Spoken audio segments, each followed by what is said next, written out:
fights. First, we had Ronald Gavril, real talented guy. A lot of people had a lot of hope for him and still do. Unfortunately, came on the short end there. What happened with that fight? How did you see that? Well, every fighter has a bad night. So I'm going to excuse that too, a bad night. You know, he just couldn't seem like to get off in certain situations. I mean, he applied the pressure, but he didn't apply the pressure with the jab and cut off the ring.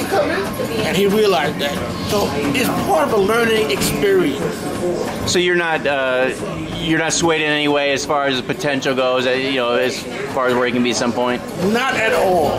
You know, he's a type of fighter that's learning on the job, and he'll get better and better. How did he handle the defeat? A lot of guys, they can either consume them and they never reach a potential after that, or a lot of guys come back stronger. What kind of guy is Ronald, do you think? He's the type of guy that's going to come back stronger because, like I said, I talked to him right after the fight. I talked to him the morning after the fight, and he sounds pretty good. Now, he'll be back in the gym, ready to work Wednesday. You know, him coming from a different country, I guess, you know, it's a little more difficult for him being here in Las Vegas. How's the team surrounded him and you know, comfort him or talk to him after the loss? Well, everybody talked to him because they love Ronald. He's like one of us. He's a good kid.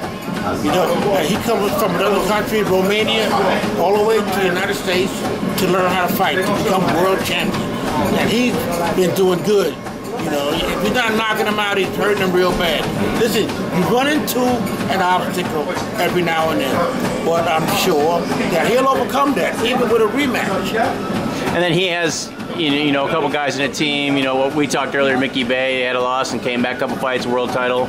About he was getting ready to have getting ready to have a world title shot, and he got knocked out. So I mean, obviously he's got someone to look at and see that it's not the end of the world. And like I said, Ronald's a strong individual inside, so I'm not worried about him getting frustrated and things like that because he has a strong foundation, a strong team behind him.